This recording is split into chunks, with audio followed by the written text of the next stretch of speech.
Maisha ambayo wewe unayalalamikia kwamba ni magumu, kuna mtu anayatamani angalau angepata maisha kama ya kwako. Wakati wewe unapolalamika ya kwamba upate chakula kizuri, kuna mtu anatamani hata hicho kibaya akipate, lakini hawezi kukipata. Wakati unapolia kwamba huna nguo ya kubadilisha, kuna mtu ambaye anatamani hata hiyo nguo moja aweze kuipata, lakini hawezi kuipata. Hebu jifunze kuridhika kwanza na kile kidogo ambacho Mungu amekupatia. Jaribu kuappreciate. Kuwa ni mtu ambaye unakubali na kumtukuza Mungu kwa kile kidogo alichokupatia. Anza kumshukuru Mungu. Katika kushukuru kuna baraka. Katika kulalamika kuna laana. Kwa wewe mwenyewe jipime, iko unahitaji upate baraka, mshukuru Mungu zaidi. Iko unataka laana, lalamika zaidi. Waisraeli walipolalamika wakaletewa nyoka wa moto,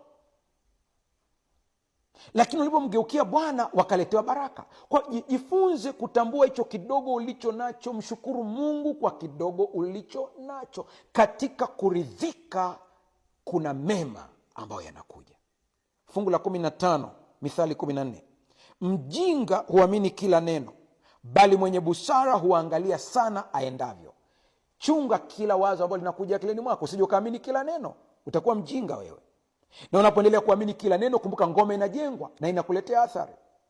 Kwa wakati akili inapokuletea chuki dhidi yako mwenyewe, usikubali yale mawazo, usiamini kabisa. Hata kama ukapewa fursa na Mungu akakwambia ninakupa nguvu na uwezo wa kujibadilisha upendavyo, utajibadilisha na kujiremba unavyopenda, lakini baada ya muda utajichukia tena. Maana akili ya mwanadamu ikiona kitu fulani inakizoea na kukiona cha kawaida. Jifunze kuridhika. Shinda mawazo mabaya dhidi yako mwenyewe. Usijione dhaifu. Biblia inasema mdhaifu na aseme nina nguvu. Let the weak say I am strong.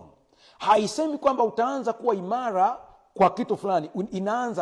Unaanza kuwa imara kwa kusema let the weak say I am strong. Mdhaifu na aseme nina nguvu. Anza kwa kujitamkia maneno mema. Anza kwa kujibariki wewe mwenyewe. Anza kwa kuamini kwamba wewe sio dhaifu. Hakuna mtu dhaifu. Udhaifu ni mtazamo.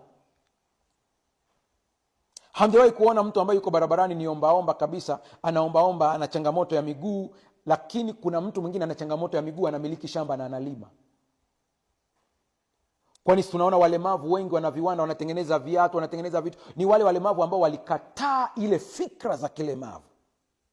Akajua kabisa kwamba pamoja na kwamba ana udhaifu wa miguu, ana udhaifu wa mikono, lakini ana akili timamu. Anaweza akaitumia akili yake na akafanya vitu vikubwa.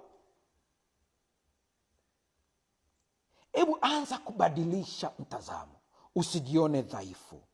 Kitabu cha Zaburi sura ya 139 fungu la 14 anasema, nitakushukuru kwa kuwa nimeumbwa kwa jinsi ya ajabu ya kutisha. Matendo yako ni ya ajabu na nafsi yangu yajua sana.